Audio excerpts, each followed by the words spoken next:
Syria మాజీ అధ్యక్షుడు Bashar al Asad మద్దతుదారుల తిరుగుబాటుతో మళ్లీ హింస చెలరేగింది. భద్రతా దళాలు అసద్ విధేయుల మధ్య జరిగిన ఘర్షణల్లో 1000 మందికి పైగా ప్రాణాలు కోల్పోయారు. వీరిలో ఎక్కువగా అలావైట్ వర్గానికి చెందిన వారే ఉన్నారు. తాజా ఘర్షణలు సిరియా అంతర్యుద్ధంలో అత్యంత ఘోరమైనవిగా చెబుతున్నారు. 3 నెలల క్రితం అధికారం చేపట్టిన హయత్ తహరీర్ అల్ షామ్ వర్గానికి ఈ ఘర్షణలు ఇప్పుడు సవాల్గా మారాయి. వీటి తీవ్రతను తగ్గించి చూపించే ప్రయత్నం చేస్తున్నారు అక్కడి నాయకులు. సిరియా అంతర్యుద్ధం మొదలైన తర్వాత అత్యంత ఘోరమైన హింసాత్మక ఘటనలు మొదలయ్యాయి. మాజీ అధ్యక్షుడు బషర్ అల్ అసద్ మద్దతుదారుల తిరుగుబాటుతో స్థానికంగా మళ్లీ హింస చెలరేగింది. భద్రతా దళాలు అసద్ విధేయుల మధ్య జరిగిన ఘర్షణల్లో 1000 మందికి పైగా ప్రాణాలు కోల్పోయారు. వీరిలో ఎక్కువ మంది పౌరులే ఉన్నారు. 3 నెలల క్రితం హయత్ తహరీర్ అల్ షామ్ తిరుగుబాటుదారులు సిరియా రాజధానిపై పట్టు సాధించారు. ఈ క్రమంలో అధ్యక్షునిగా ఉన్న బషర్ అల్ అసద్ తన కుటుంబంతో సహా రష్యాకు పారిపోయారు. తిరుగుబాటుదారులు తాత్కాలిక అధ్యక్షునిగా అహ్మద్ అల్ షరా నాయకత్వంలో రాజధాని డయాస్కస్లో కొత్త ప్రభుత్వాన్ని ఏర్పాటు చేశారు. తాజాగా కొత్త ప్రభుత్వాన్ని వ్యతిరేకిస్తూ అసద్ మద్దతుదారులు జబ్లే నగరంలో తిరగబడ్డారు. వీరు తొలుత ప్రభుత్వ భద్రతా దళాలపై దాడులు ప్రారంభించారు. దీనికి ప్రతిగా భద్రతా బలగాలు ప్రతిదాడికి దిగాయి. అసద్ తెగకు చెందిన అలావైట్లు అధికంగా ఉండే ప్రాంతాల్లోకి ప్రవేశించిన ప్రభుత్వ దళాలు పెద్ద ఎత్తున దమనకాండకు పాల్పడ్డాయి. ప్రభుత్వ అనుకూల సాయుధులు వీరికి తోడై అసద్ విధేయులైన అలవైట్ వర్గంపై ప్రతీకార దాడులు మొదలుపెట్టడం తీవ్ర హింసకు దారితీసింది.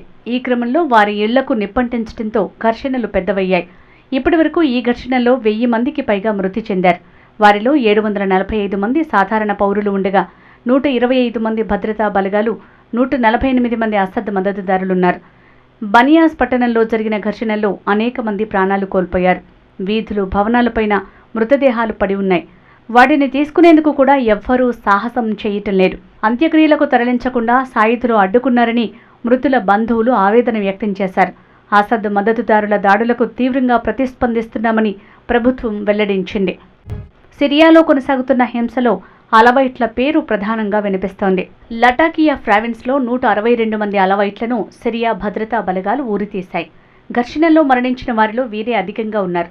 దీంతో అసలు అలవైట్లు ఎవరు, వారే ఎందుకు లక్ష్యంగా మారారు అన్న అంశం చర్చనీయాంశంగా మారింది. సిరియాలో అలవైట్లు మతపరమైన మైనారిటీలు. దేశ జనాభాలో వారు 12% ఉంటారు. వారి మూలాలు షియా ముస్లింలలో ఉన్నారు. అయితే వారి విశ్వాసాలు, పద్ధతులు భిన్నంగా ఉంటాయి. చారిత్రకంగా చూస్తే అలవైట్లు సిరియా తీర ప్రాంతంలో ఉంటారు.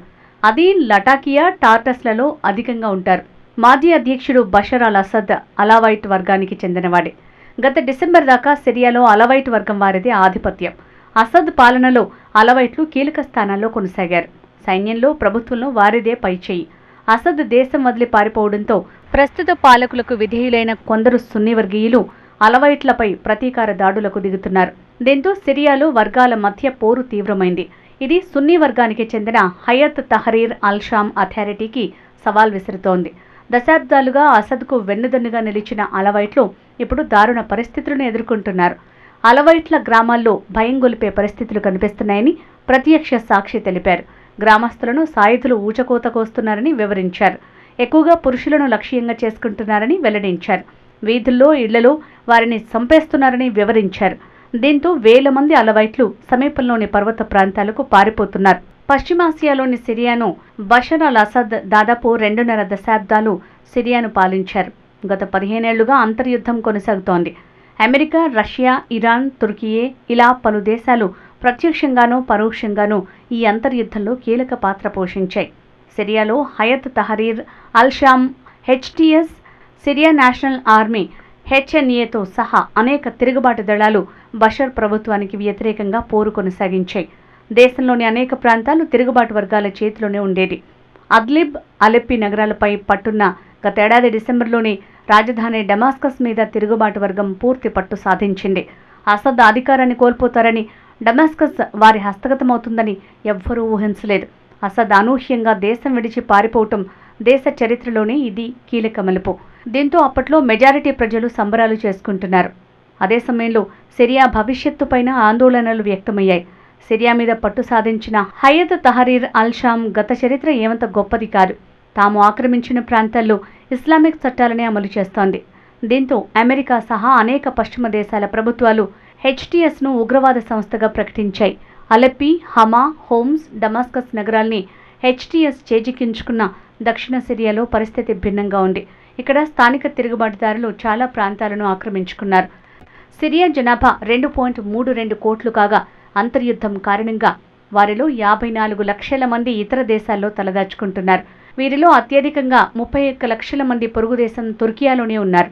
అంతర్యుద్ధ కాలంలో తిరుగుబాటుదారులకు మద్దతుగా అసద్కు వ్యతిరేకంగా అమెరికాతో సహా యూరోప్ దేశాలు ఆర్థిక ఆంక్షలు విధించాయి.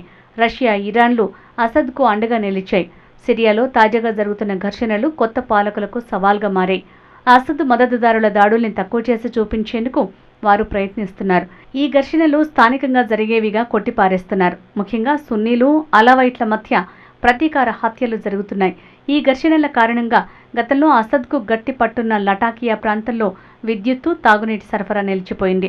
ఈ అంతర్యుద్ధం ఏ పరిణామాలకు దారితీస్తుందో తెలియక అక్కడి ప్రజలు తీవ్ర ఆందోళనలో ఉన్నారు.